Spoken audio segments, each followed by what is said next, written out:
No intro today, ladies and gentlemen. Let's get straight into this. I'm so bothered. I'm so annoyed about so many things at the moment. Let's do this Chelsea news blitz and let's see if we can get some sort of comfort around some of these news. I really want to hear what you guys have to say about this. We're going to go through the latest on Roman, selling the football club and all sorts, or heaps of news coming out in regards to that. We'll go through the Christensen news. Looks like he's going. As much as in recent times I probably wanted him to stick around, and it kind of looked like he might, but I think it's set in stone now that he's leaving. And we'll look into the Premier League apologising to Everton and Frank Lampard, the VAR situation. So it'll be interesting to look into all of that. Let's get straight into this Chelsea news blitz, ladies and gentlemen. First up, bad boy PYS. Like I said, always, if you're not following PYS, you're missing out. Follow PYS on Twitter if you are on Twitter, because he keeps all the news up to date, and he's excellent on that. Is probably one of the best ones at the moment out there in terms of Chelsea news. Roman Abramovich is selling his 152 million house in London and also another flat tomorrow over fears of facing sanctions, according to Parliament. Now, look, this is what the Parliament's saying. I'm not really sure how true it is. I know Matt Law's talking about how there's some serious bids coming through for Chelsea as well now. So it could be true. It could be true. And the way everything is progressing and the way, things have been happening in recent times, and I've said it, this is not far-fetched. This is quite believable now, that Roman is going to be sanctioned by the UK government. And this, once you start seeing this sort of stuff where he's starting to sell his properties around there, he's trying to clean up. He's trying to clean up everything and basically shut up shop and move on, because it's getting unattainable at the moment. It's getting too difficult, I suppose, to stay there, because if a government imposes all sorts of sanctions on you, well, good luck fighting the government of a particular country. Honestly, it's not going to be easy. Breaking: Abramovich will receive bids for Chelsea Football Club by the end of this week, with at least 3 parties circulating. They believe Roman has no other choice but to sell. Roman has turned down 2.2 billion bids and would expect the 1.5 billion to be covered. So, well, we are expecting Chelsea to be somewhere around the 3 billion plus mark, I suppose. That's what the valuation seems like from Roman's point of view. And this is coming from Matt Law. There's a lot of things that I don't like about Matt Law, when it comes to opinions. But when he talks about these sort of things, he's not making these things up. He's literally, getting this information from inside, from one of the Chelsea insiders. So, look, it's still up to you whether you want to believe it or not. But as I said, in recent times, the way it's moving, this was coming. This was inevitable. A lot of people, I've already seen some comments in the preview that means you're getting brainwashed. It's not about me getting brainwashed. It doesn't matter about me. I'm only commenting on what I'm seeing. I'm not saying Roman is directly involved with the war. No, I'm not saying that. I don't know anything about it to make those sort of accusations. What I'm saying is Roman is getting sanctioned heavily. The UK government is going to make his life extremely difficult. And once that happens, this is what's going to lead to. And on top of that, people like Thomas Tuchel coming into press conference, and they're getting barraged at the moment. They're getting battered and hammered with these sort of questions about the war, questions about Roman. And it's not fair. And now media will play on this. Media, they're not stupid. Media knows exactly what to do, when to do, how to do it. They sense a situation. They're sharks. Media are like sharks. They smell blood. And right now they are smelling blood, and they will not let this go. Roman Abramovich has already been sanctioned not to enter UK for the past 2 years. He's not been able to come in. This isn't like some sort of this will never happen. This is probably very likely to happen. Now, maybe a few days down the track, a couple of weeks down the track, it may all cool down. And that's fantastic. But the heat is on. The heat is on at the moment. The longer the war continues, we're going to be in the spotlight because Roman is linked with us. As I said, I'm not linking Roman with the war because I don't know much about it. I cannot sit here and accuse him, but this is what is happening. This is what is happening in media right now. And Roman is probably going to get forced to do this. American investors in particular are trying to secure what is considered what is one of the most prized assets in world football. Chelsea FC Abramovich's stance is that he doesn't want to sell, but it's a fast-moving situation. Sir Jim Ratcliffe is one of the people interested in buying. Chelsea has interest in owning an English club. Sir Jim Ratcliffe versus Roman Abramovich. Ratcliffe net worth 13.2 billion. Abramovich net worth 13.6 billion. Ratcliffe currently owns Nice in France. So look, I don't know much about this particular owner. All I can say is, ladies and gentlemen, look, one day it was going to happen. Whether, as I said, whether it's today, tomorrow, day after, next year, eventually enough it was going to happen. And a lot of people will say, well, eventually enough. And many owners around the world, yeah, of course, no one keeps anything forever. So have the expectation, build that expectation in your head that Chelsea will probably sell up one day. Do you know what I mean? Like Roman will sell up one day. And that day is probably coming sooner rather than later. You better hope that we get an owner that looks after our club. The way Roman has, I suppose. I've recently mentioned about Middle Eastern owners. They seem to care about football a lot more than the business itself. Forget American owners, much like Arsenal and Man United, then we're in for a ride. Chelsea Foundation trustee will demand an impenetrable insurance policy before taking over stewardship of the club from Roman Abramovich to ensure they are not liable for any financial losses. There you go. This is another issue. Roman's trying to pass on the management to the Chelsea Foundation trustee and the stewardship, but they're concerned themselves.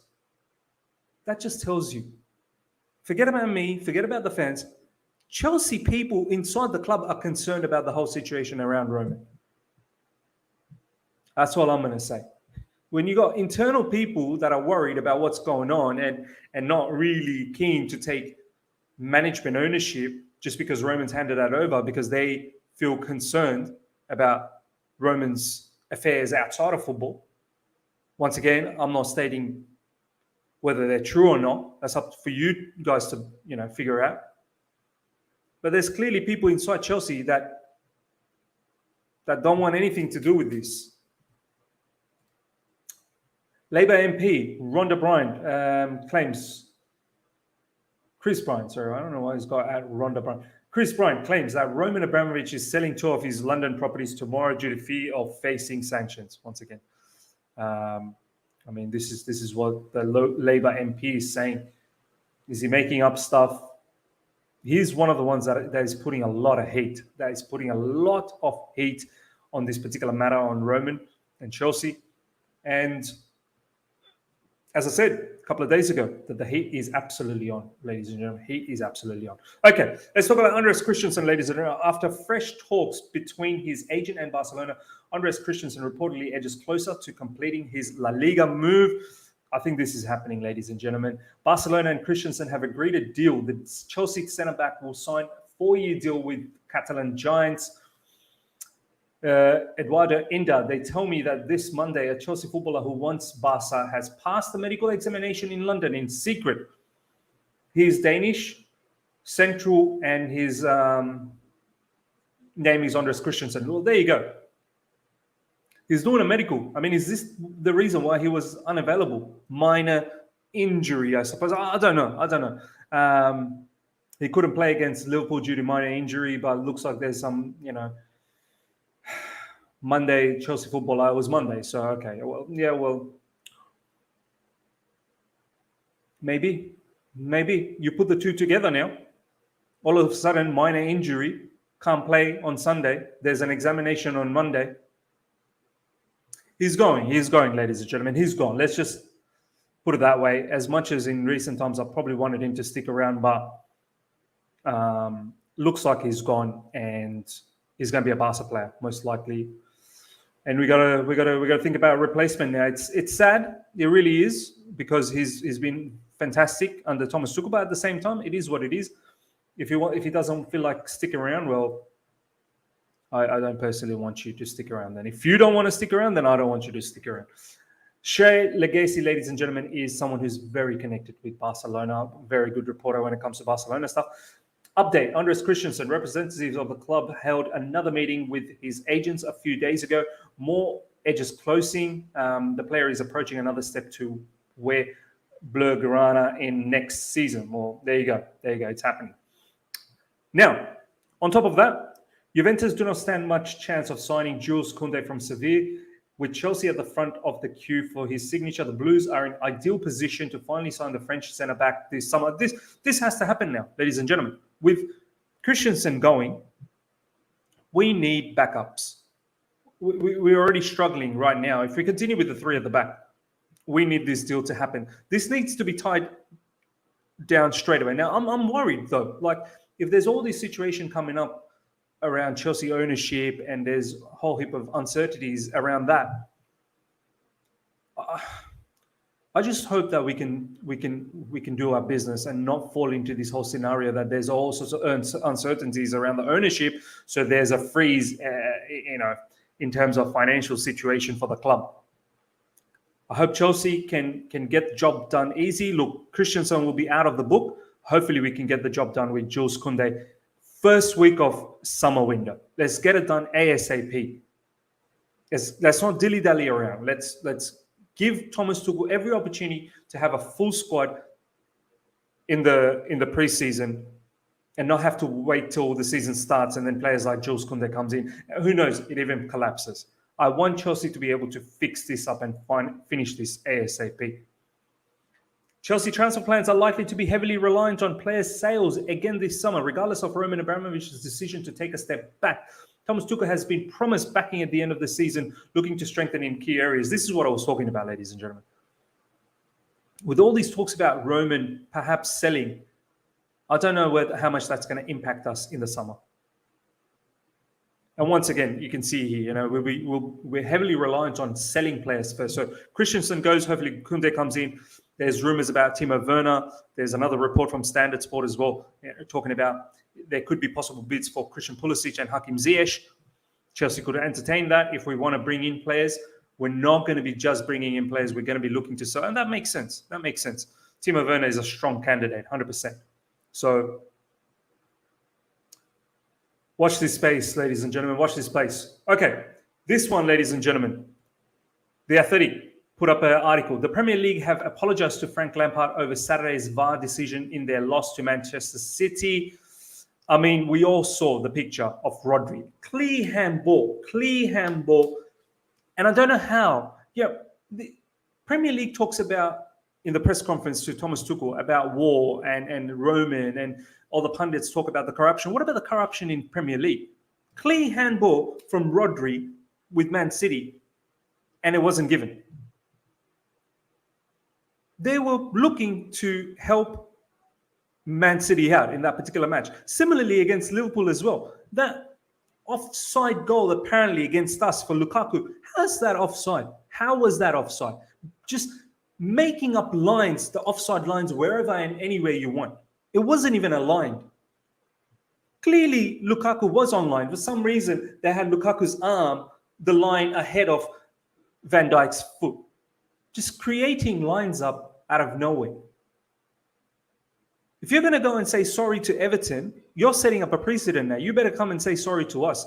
What about looking at the situation of Chalobah? Keita going studs into Chalobah. Where was VAR then? It's mad.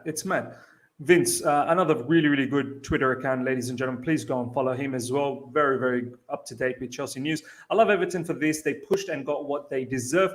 These refs piss me off. How can they be so bad? That video assistant isn't enough for them beyond. It's crazy how they missed that. You can't even miss. Honestly, that Rodri situation that's corruption. That is corruption. And now that you've come out and say sorry's not going to cut it. You've literally taken points away from Everton, and you've kept Man City in the hunt. It's mad. It really is mad.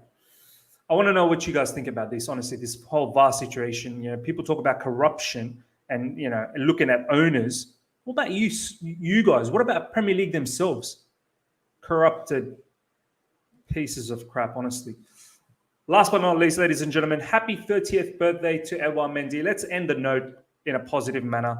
Edouard Mendy, happy birthday to you, mate. Look at this. UEFA Champions League champion, UEFA Super Cup champion, FIFA Club World Cup champion, African Cup Nations champion, UCL goalkeeper of the season, the best FIFA men's goalkeeper, AFCON best goalkeeper. I mean, tremendous. He will come as one of the candidates for Chelsea Player of the Year, undoubtedly. Obviously, you'll put Silva there. Kovacic might be there as well, 100%. But Mendy has to be one of those players, ladies and gentlemen, in the whole mix of this when it comes to Chelsea Player of the Year. Ladies and gentlemen, let me know how you felt about all the news we touched on. Talked about Roman Abramovich and the ownership, Christensen. We talked about transfer policy and whatnot. Obviously, the VAR situation. Please, I would love to know what you guys think about this. If you've enjoyed this video, smash the like button. If you're here for the first time, subscribe, hit the bell notification to stay in touch with all my content. Make sure you check out the preview as well. It was quite explosive about what has happened in the press conference. Make sure you check that preview out. Do not miss it. Until next time, see ya.